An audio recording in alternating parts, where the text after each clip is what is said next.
Colon ক্যান্সারের হার সম্প্রতি অনেকটাই বেড়ে গিয়েছে, কিন্তু আমরা অনেকেই জানি না এই কোলন ক্যান্সারের অনেক বড় একটি অংশ শুধুমাত্র আমাদের স্বাস্থ্যকর জীবনযাপন এবং খাদ্যাভ্যাসের মাধ্যমে প্রতিরোধ করা সম্ভব। আমি আজকে আপনাদেরকে এমন 5টি অভ্যাসের কথা বলবো যা আপনার কোলন ক্যান্সারের ঝুঁকি অনেকটাই কমিয়ে আনতে সাহায্য করবে। নাম্বার 1, আপনাকে প্রতিদিন পর্যাপ্ত পরিমাণে ফাইবার সমৃদ্ধ খাবার খেতে হবে। ফাইবার এমন একটা উপাদান যেটা আমাদের মলকে নরম বা সফট রাখে, নিয়মিত পায়খানা হতে সাহায্য করে এবং আমাদের অন্ত্রে বা কোলনের ভেতরে, পেটের ভেতরে অপকারী বা ক্ষতিকর কিছু পদার্থ দীর্ঘক্ষণ জমে রাখতে দেয় না। তাই প্রতিদিনের খাদ্য তালিকায় প্রচুর পরিমাণে সবুজ শাকসবজি, ফল, চিয়া সিড, ওটস, বিভিন্ন শস্য দানা, তাছাড়া দেখা যায় ব্রাউন রাইস, এগুলো রাখতে পারেন। এগুলো ফাইবারের বেশ ভালো একটি উৎস। এবং সাথে আপনাকে প্রচুর পরিমাণে পানি পান করতে হবে।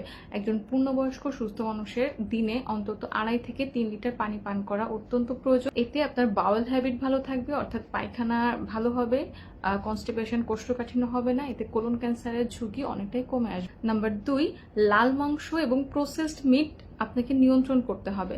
লাল মাংস বা রেড মিট, যেটা যেমন গরুর মাংস, খাসির মাংস এবং প্রসেসড মিটের মধ্যে থাকে সসেজ, বেকন, হটডগ, এই ধরনের খাবার কোলন ক্যান্সারের ঝুঁকি অনেক বাড়িয়ে দেয়। তাই চেষ্টা করবেন এই ধরনের খাবার এড়িয়ে চলার। আর যদি খেতে হয় তবে অবশ্যই খুবই পরিমিত পরিমাণে খাবেন। এর পরিবর্তে আপনি প্রোটিনের উৎস হিসেবে মাছ খেতে পারেন, মুরগির মাংস খেতে পারেন, আর ডিম, বিভিন্ন ধরনের উদ্ভিজ্জ প্রোটিন, এগুলো খেতে পারেন। নাম্বার 3, স্বাস্থ্যকর ওজন বজায় রাখুন।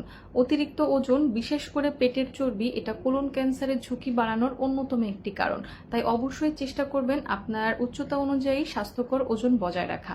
আপনার উচ্চতা অনুযায়ী আপনার জন্য স্বাস্থ্যকর ওজন কত, এটা কিভাবে হিসাব করবেন বা কিভাবে নির্ণয় করবেন, এটা নিয়ে আমার বিস্তারিত ভিডিও রয়েছে, আপনি চাইলে এটা দেখে নিতে পারেন। তাই চেষ্টা করবেন সবসময় আপনার জন্য উচ্চতা অনুযায়ী স্বাস্থ্যকর ওজন বজায় রাখা, এবং অবশ্যই পেটের চর্বি বাড়তে দেওয়া যাবে না।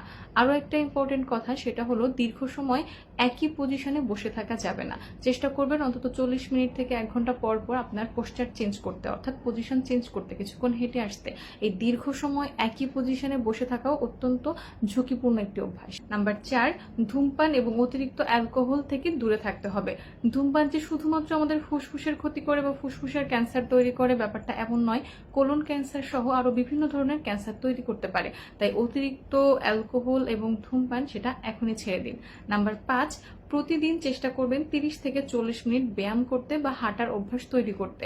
নিয়মিত ব্যায়াম এবং হাঁটার অভ্যাস করলে এটা আমাদের গাট হেলথ বা অন্ত্র বা কোলনের স্বাস্থ্য ভালো থাকে। আরেকটা গুরুত্বপূর্ণ কথা, যদি আপনার পরিবারে কারো কোলন ক্যান্সার থেকে থাকে বা আপনার বংশের ভেতর কখনো কারো কোলন ক্যান্সার হয়ে থাকে, এই হিস্ট্রি যদি থাকে, তাহলে অবশ্যই আপনি স্ক্রিনিং করিয়ে নেবেন।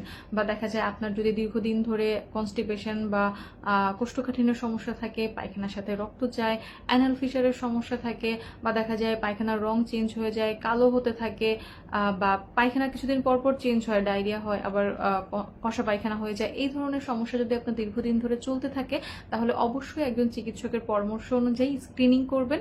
অর্থাৎ আপনার শরীরে কোলন ক্যান্সার বাসা বাঁধতে শুরু করেছে কিনা বা আপনার শরীরে কোলন ক্যান্সারের এই ঝুঁকিগুলো তৈরি হয়েছে কিনা, এটা চেক আপ করে আসবেন। ভালো থাকবেন, এবং আমার ভিডিওগুলো যদি আপনাদের কাছে উপকারী মনে হয় তাহলে আমার ইউটিউব চ্যানেলটি সাবস্ক্রাইব করতে পারেন, ফেসবুকে ফলো দিয়ে রাখতে পারেন, এবং অবশ্যই আপনার পরিচিত জনদের মধ্যে সচেতনতা তৈরি করতে আমার ভিডিওটি শেয়ার করতে ভুলবেন না। ধন্যবাদ।